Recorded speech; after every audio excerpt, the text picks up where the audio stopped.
हनुमान जी महाराज पूरे दिन राम जी की सेवा में रहते, लेकिन जैसी शाम होती तो राम जी कनक भवन की ओर जा रहे होते थे।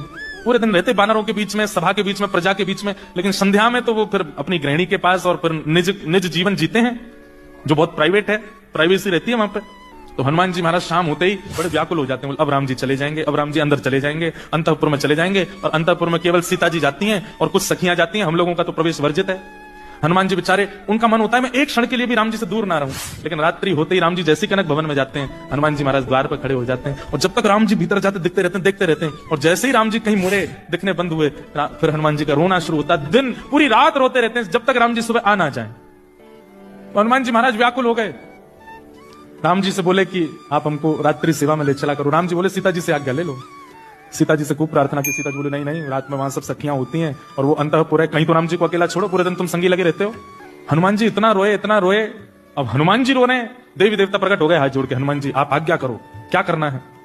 तो हनुमान जी बोले मेरा दुर्भाग्य है कि मैं हनुमान हूं, मुझे सहचरी बना दो, मुझे कोई सखी बना दो, मैं भी कोई नतनी पहन करके चुनरी ओढ़ करके कोई कन्या बन जाऊं और मुझे राम जी के अंतःपुर में जाने का अवसर मिले।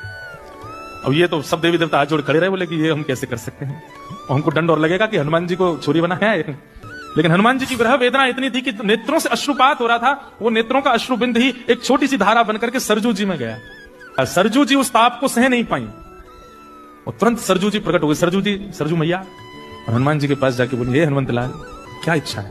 बोले मुझे सहचरी रूप दे दीजिए। तो हनुमान सरजू मैया बोली सहचरी रूप दे देंगे, क्या करोगे। बोले पूरे दिन तो हनुमान बनकर के राम जी के साथ रहूंगा, रात में सहचरी बनकर के निज कक्ष में जाऊंगा। तब सरजू मैया बोली मैं सीता जी से प्रार्थना करती हूँ। सरजू मैया गई और हनुमान जी का विरह अश्रु जो था हाथ में लेकर के गई, वो ऐसे तप रहा था जैसे कुछ सिक्के को जला देते हैं ना तो वो लिक्विड फॉर्म हो जाता, लाल लाल हो जाए, ऐसे वो अश्रुबिंद तप रहा था। सरजू मैया ने जाकर के सीता जी को, तो सीता जी बोली अरे ये क्या है। बोले हनुमान जी का अश्रुबिंद है, वो इतना तड़प रहे हैं अंतःपुर की सेवा पाने के लिए, आप कृपा कर दो।